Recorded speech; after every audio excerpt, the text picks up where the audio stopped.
Let's get it.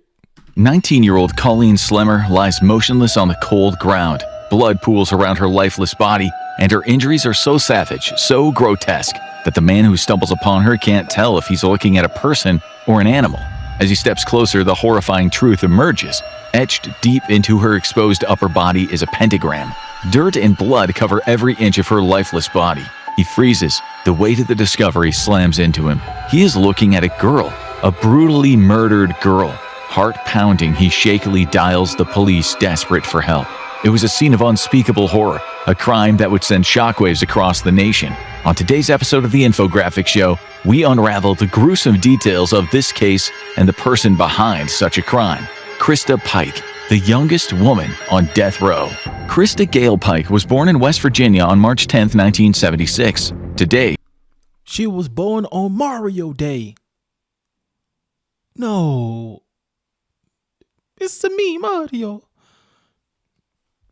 she is on death row in Tennessee, held under maximum custody at the Deborah K. Johnson Rehabilitation Center. Despite its innocent-sounding name, the center is actually a women's prison under the Tennessee Department of Corrections. But Christa Pike's story doesn't end with just one crime. She is not only in prison for Colleen Slemmer's brutal murder, her record includes multiple felonies that paint a picture of a deeply troubled life. So, what drove her to commit such a shocking act? And why was Colleen Slemmer the target of such unimaginable violence? To understand this chilling case, we need to go back to the very beginning. Christa Pike's life started in chaos. Born into a very dysfunctional family with plenty of substance abuse issues to boot, her mother, Carissa Hansen, showed little interest in raising her, leaving young Christa to fend for herself emotionally. Meanwhile, her father, Glenn Pike, took things a step further, completely rejecting her. Shortly after Christa's birth, Glenn walked away, starting a new life with a new wife and family. When Christa tried to visit her father, she was often turned away, barred from seeing the family he had chosen over her. Carissa, on the other hand, worked a lot and then preferred to spend her free time partying with friends rather than caring for a toddler. Christa's aunt, Carrie Ross, gave a lot of details about her niece's early childhood. Ross said that when she visited the house, she would often find Christa crawling through piles of dog stool and other garbage. One time, Ross was out with Christa's mom when Carissa received a call that the 14-month-old Christa was experiencing seizures, something that would eventually land her in the hospital. Carissa hung up the phone and kept on drinking at the bar instead of going home to her child. So, all in all, Christa Pike had far from the best home life. There was one bright spot, though. At some point, Carissa, who at least had realized she wasn't much of a mom, sent Christa to live with her paternal grandmother. Christa seemed relatively happy in this house for most of her childhood years, as her grandmother treated her well, and the two had a very close bond. She believed her grandmother was the only person that had ever really loved her. So when her grandmother passed away in 1988, 12-year-old Christa was left devastated. Days later, she tried to take her own life. It's no surprise that those closest to Christa recall her spiraling out of control around age 12, and her family, of course, didn't help. There were rumors that her grandmother's boyfriend and a few of her mother's several boyfriends had treated her inappropriately and perhaps even abused her physically and sexually. Her family argued against those claims, saying that Christa was a pathological liar and had made up claims of abuse. But considering her family was either high, unreliable, or had little to no contact with Christa, their word doesn't mean much. Plus, one of her mother's boyfriends was arrested for whipping a preteen Christa, so Christa might have had a point. This may be why at age 12 she threatened one of her mother's boyfriends with a butcher knife. Perhaps uncoincidentally, that was the same boyfriend who had whipped her. Can you really blame her, though? I mean, obviously, that doesn't excuse her for, doing what she did, right? But obviously, this does plays a huge part.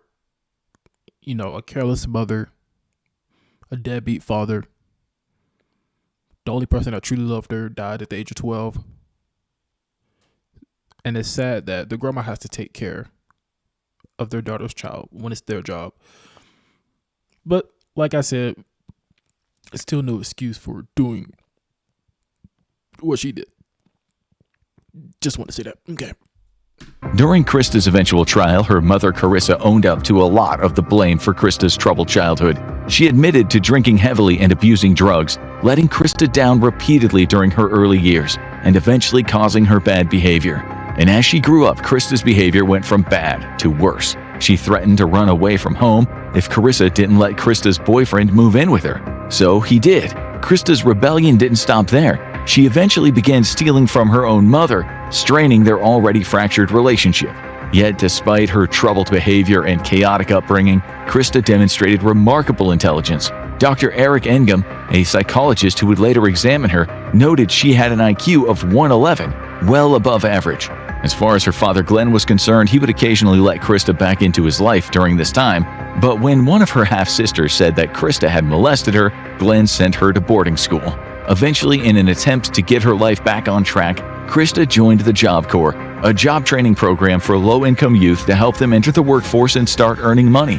This is where she would meet her eventual victim, Colleen Slemmer. Even though they found themselves at the same place, Colleen and Christa could not have been more different. Born in Pennsylvania on September 20th, 1975, Colleen was raised in a loving household by her mother and stepfather, along with her younger sister. After she finished high school, Colleen wanted to go to college, but it was too expensive. Since she was interested in computers and the Job Corps had a program specialized in computers, she decided she would try her luck there instead. What began as a simple clash of personalities soon escalated into outright hostility. Christa was convinced Colleen had her sights set on her boyfriend, Tadaryl D. Shipp, a suspicion that quickly festered into deep resentment. Christa and Tadaryl had met in the Job Corps. Why does killing always have to involve a man? Like it doesn't matter what it is. It always involves a man. Like why? Bam. Program and bonded over their shared fascination with Satanism, a dark interest that seemed to fuel their connection. To Christa, Tadaryl was everything, and the thought of losing him, especially to Colleen, drove her paranoia to dangerous extremes. All of Colleen's friends insisted that was not the case, and Colleen herself was confused as to why Christa thought this, since she hadn't done or tried anything to do with Tadaryl. But nothing would convince Christa otherwise, and this went beyond simple jealousy. Colleen called her mother once and told her that she was terrified of a girl at Job Corps because that girl was out to get her. Colleen said she woke up one night to this girl, who she never named, standing over her with a knife and accusing her of trying to steal her boyfriend. However, Colleen needed to continue her program, and if she did report Christa's behavior, nothing was ever done about it. If a man really hated ads, here's what he would do. Day 1, he would install Pi on his computer without spending a dime. Then on January 12, 1995, Colleen's future with her Job Corps classmates suddenly seemed brighter. Christa reached out to Colleen and asked if she wanted to hang out, maybe go to Blockbuster and pick up a movie. Colleen, happy that her self-appointed enemy was finally getting along with her, quickly accepted. The teens signed out of their dormitory and went on a walk, along with Tadaryl and another girl, Shadala R. Peterson, when Christa offered to smoke some weed with Colleen to make up with her. So they made their way toward Tyson Park, off the University of Tennessee's agricultural campus. When they got to a relatively quiet, isolated place in the woods, the mood changed. Christa quickly turned on Colleen, accusing her again of trying to steal her boyfriend, who was awkwardly standing right there. Colleen denied it again and again, but Christa wasn't listening. Then she started hitting Colleen, threw her to the ground, and started kicking her repeatedly. Colleen cried out, "Why are you doing this to me?" and threatened that she would report Christa to the Job Corps program. Christa responded by kicking her in the face. Colleen tried to get up and run away, but Tadaryl caught her and threw her back to the ground. Shadala was a short distance away from all this, as she had been told to stand aside as a lookout. Suddenly, Christa pulled out a number of weapons, including a box cutter and a miniature meat cleaver she had borrowed from someone.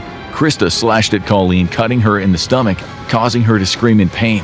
According to Christa's testimony later, she said she then stood over Colleen for a while, just watching her bleed. When Colleen tried to run away again, Christa slashed her on the back. As the attack went on, Christa's co-conspirators started getting nervous. They thought, or at least they told the police they thought, that the whole plan was only to scare Colleen. Now they realized Christa was taking things much, much further. At some point, Colleen started begging for her life, telling Christa that if she just let her go, Colleen would leave the Job Corps and never look back. This got through, on some level, to Christa's humanity, as she told Colleen to shut up, since it's harder to hurt somebody when they're talking to you. Christa, consumed by rage, began slashing at Colleen's throat. As the brutal attack unfolded, Colleen begged for her life, until she tried to run away one last time. As Colleen got up to run, Christa realized that if her victim gets away and tells the Job Corps about the assault, Christa will be kicked out and will most likely go to jail. For Christa, this But you stupid. At this point, I would rather go to jail than go to prison. I mean, one, he's probably still gonna go to prison for attempted murder, but at least he wouldn't be on the death penalty. Dumbass. Let's continue. This couldn't happen, so she grabbed a chunk of asphalt that was laying nearby and brought it down on Colleen's head. Before leaving the scene of the crime, either Christa or Tadaro carved a pentagram in Colleen's chest and then dragged her body over to a patch of dirt. The next morning, a university employee stumbled on Colleen's dead body. Sickened by what he discovered, he immediately called the police. Police arrived on the scene and determined that the girl on the ground had been tortured for between 30 minutes to an hour before she was killed. As they looked around the area, they also had to keep expanding the crime scene. Signs of a fight, drag marks, and handprints in the mud, as well as broken branches, were everywhere. Then they took the body to the station and cleaned her up, then made a definite ID that it was Colleen Slimmer. And they had a feeling finding her killer wouldn't take long, because Christa Pike had made it really easy for them. For one thing, she showed up at the scene of the crime after the police had arrived. Officer Harold James Underwood Jr. testified that Christa came up to him with a few other girls and asked what had happened. After hearing about the murder, she asked who the victim was and if the police suspected. Okay, this is my last time pausing. But if you're gonna be stupid enough to kill someone, at least be smart by not showing up at the crime scene, or at least try to avoid it or stay as hidden as possible. But the fact that you go up there to make yourself look like a suspect, it's just idiotic. You deserve to die. I shouldn't have said that, Lord forgive me, but you deserve a very crucial punishment. Did anyone yet? No one else in her group spoke. Officer Underwood said her behavior was really suspicious since she was asking for details about the murder while giggling and looking amused.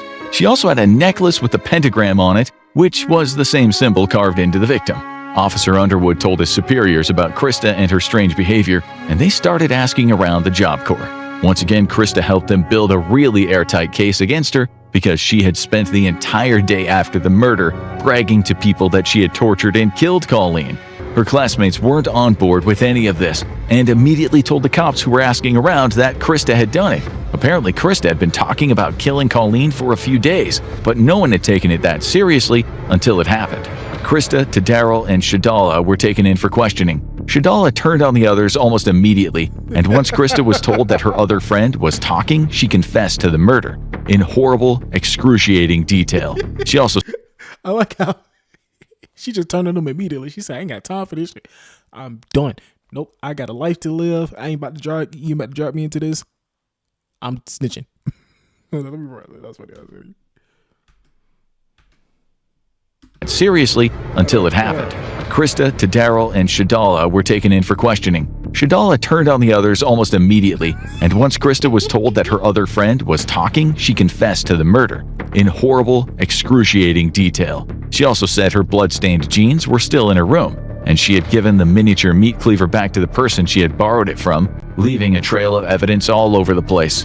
Unsurprisingly, Christa Pike was arrested and charged with first-degree murder and conspiracy to commit murder, and it wouldn't be the only felony charge in her life, but you'll find out about her other shocking crimes soon. Christa's trial started in early 1996. Her family actually testified on her behalf, essentially admitting they were such bad parents. I switched from due dates to due dates, and it made me go from weeks behind to weeks ahead of my deadlines. You see, I used to just bed rot all day getting nothing done. And parents that they're partly to blame for her behavior. While almost no sane person disagrees with them, the judge and jury also didn't think it was enough to excuse torturing and murdering an innocent person. Next, Christa's defense attorneys alleged she had suffered from mental disorders like bipolar disorder, and that made her unable to understand the consequences of her actions. But Dr. Engum said that all of his tests showed that Christa was sane and had no brain damage that would excuse her violent behavior. He did point out that she had a very severe borderline personality disorder, which probably influenced her rage and jealousy, as well as some symptoms of drug abuse, especially of inhalants. Dr. Engum thought Christa had lost control during the attack, and it may not have been premeditated. But the fact that Christa lied to Colleen to lure her to the woods and then ignored her cries for help while torturing her for almost an hour were too much for the jury to overlook. To convict Christa of first-degree murder in Tennessee, there had to be aggravating circumstances. The prosecution argued that in this case there were two. First, the murder was especially heinous, atrocious, or cruel, and that it involved torture or serious physical abuse beyond that necessary to produce death. And second, the murder was committed for the purpose of avoiding, interfering with, or preventing a lawful arrest or prosecution of the defendant or another. The evidence against Christa was overwhelming. The brutality of the crime alone satisfied the first condition for a first-degree murder charge. But it was Christa's own words that sealed her fate. She admitted that one of her motives for killing Colleen was to silence her, preventing her from reporting the assault and getting Christa expelled from the Job Corps program. This admission highlighted not just the calculated nature of her crime, but the lengths Christa was willing to go to protect herself, ensuring the first-degree murder charge would stick. On March 22, 1996, the jury was asked to start deliberations. They deliberated for just a few hours before concluding that Christa Pike was guilty of first-degree murder and conspiracy to commit murder. On March 30th, the court decided on her sentence, death by electrocution. Her co-conspirators also received sentences. Tadaro got life with a possibility of parole, plus 25 years for the conspiracy charge, and Shadala got probation. Hold on. So 25 years. So this is 96. 96 was 29 years ago. So he is possibly on parole or out. He should serve life himself, but whatever.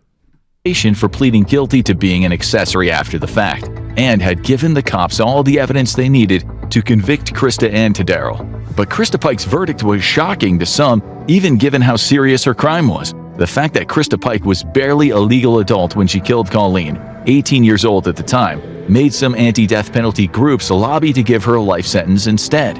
Her lawyers appealed the conviction based on 8 alleged mistakes made during the trial, but the state was unsympathetic. On October 5, 1998, they found no serious errors had been made during the trial, and death row was appropriate, considering the nature of the crime and the defendant. The state set her execution date for August 19, 2002. Christa's legal team decided to file an appeal in July of 2002 to delay her execution and hopefully get her conviction overturned. However, Christa hadn't made their job easy because in August 2001, she tried to kill a fellow inmate, Patricia Jones. Christa attacked Patricia with a shoelace, strangling her until she almost died. So not only did her lawyer's 2002 appeal not work, but Christa actually went on trial again for her murder attempt against Jones. In August 2004, she was convicted of attempted first-degree murder and sentenced to 25 years. Christa's lawyers attempted to get a retrial in 2008, but were denied. In 2014, Christa's team made a last-ditch attempt to get her off death row. Christa's lawyers argued that her age and mental state played a significant role in the crime. At the time of the murder, she was incredibly young, and they claimed mentally underdeveloped. They also pointed to a history of mental illness, which had been exacerbated by years of harrowing physical and sexual abuse throughout her childhood. These traumatic experiences, they argued, had shaped her psyche and contributed to the actions that led to her heinous crime. The defense sought to portray Christa not as a criminal, but as a deeply damaged individual, shaped by circumstances beyond her control. In 2019, the court read the appeal and denied it. For the last time, Christa Pike was officially out of chances to appeal her case, but she could still try other ways to escape her circumstances. One of her lawyers, Angela Bergman, filed a lawsuit against the state of Tennessee in 2022 to get Christa better living conditions. Due to Pike's unique circumstances, she was basically in solitary confinement, even though officially she wasn't. In Tennessee, death row inmates are separated from the general population, but they can still work jobs, spend time together, eat together, and go outside of their cells, subject to good behavior. But since Christa Pike was the only woman on death row in Tennessee, she didn't get to do any of that. Bergman argued that being kept in a cell the size of a parking space 22 to 24 hours a day had absolutely destroyed Christa's mental state. Christa actually won this lawsuit, and her lawyer celebrated the small victory, saying this not only means a reprieve from decades of harmful and unconstitutional conditions, but an opportunity to have a meaningful positive impact on those around her. Things got so bad during her solitary confinement that in the small windows of time when Christa could see people, she decided to plot her escape. At some point during her prison stay, Christa started writing letters back and forth with a personal trainer named Donald Kohut. The New Jersey man struck up a friendship with the prisoner that eventually got really close and intense. He started making the 900-mile journey to visit Christa in prison in Tennessee. Eventually, they decided they wanted to have a real relationship, which meant she'd have to get out of prison. In March 2012, New Jersey authorities arrested Kohut As an SEO professional, managing client communications used to What? Okay. You gotta be an idiot to want to date a murderer, but all right. feel like juggling a million tasks until I found Honeybook. When they found evidence that he, along with a prison guard and Christa herself, were plotting her escape. 34-year-old Kohut was charged with bribery and conspiracy to commit escape, as was 22-year-old Justin Heflin, a guard at Christa's prison. The guard was also charged with facilitation to commit escape. Heflin's family said that Kohut had threatened his life, and that was the only reason he was helping with the escape plot. Authorities said Heflin had helped simply because he was getting bribed to do so. Whatever the case was, the escape attempt had been interrupted before it could even begin, and Christa, to the relief of many, would remain behind bars. At this time, Christa's future seems bleak. She has no possibility of parole, and the fact that she tried to murder another prisoner works against any good behavior claims on her part. Still, she is on death row, but many prisoners sit on death row for decades without even facing the electric chair. The state of Tennessee hasn't executed a woman for 2 centuries, so she may never actually get put to death. In fact, since the beginning of the modern era of the death penalty, which started in 1976, only 18 women have ever been executed in the entire United States. But on August 27, 2020, Tennessee Attorney General Herbert Slattery asked for a final execution date to be set for Christa Pike. Her lawyers kept asking for extensions, as usually happens in death row cases, and eventually asked for her death sentence to be overturned altogether. According to her legal team, executing Christa Pike goes above and beyond any punishment she should receive for her crime, as personnel would be required to execute a severely mentally ill, brain-damaged, and traumatized child who became the teenager who committed a terrible crime. They also pointed out that if she's put to death, she would be the first teenage offender to be executed in modern times. Will the arguments work? Well, it's possible, as Tennessee has previously reversed a female inmate's death sentence. Gail Owens was supposed to be put to death on September 28, 2010, for paying a man to kill her abusive husband. But in that case, both local and national groups campaigned to overturn her death sentence, since the man she killed had been abusing her and putting her life in danger. In response, Governor Phil Bredesen overturned her sentence, and Owens was released on parole about a year later. However, Christa Pike doesn't have the same degree of support from people. Her victim wasn't an abusive husband, but an innocent classmate her age who had done nothing to her. So what's the most likely scenario? That Christa Pike will die behind bars. Did you know the story of the youngest woman on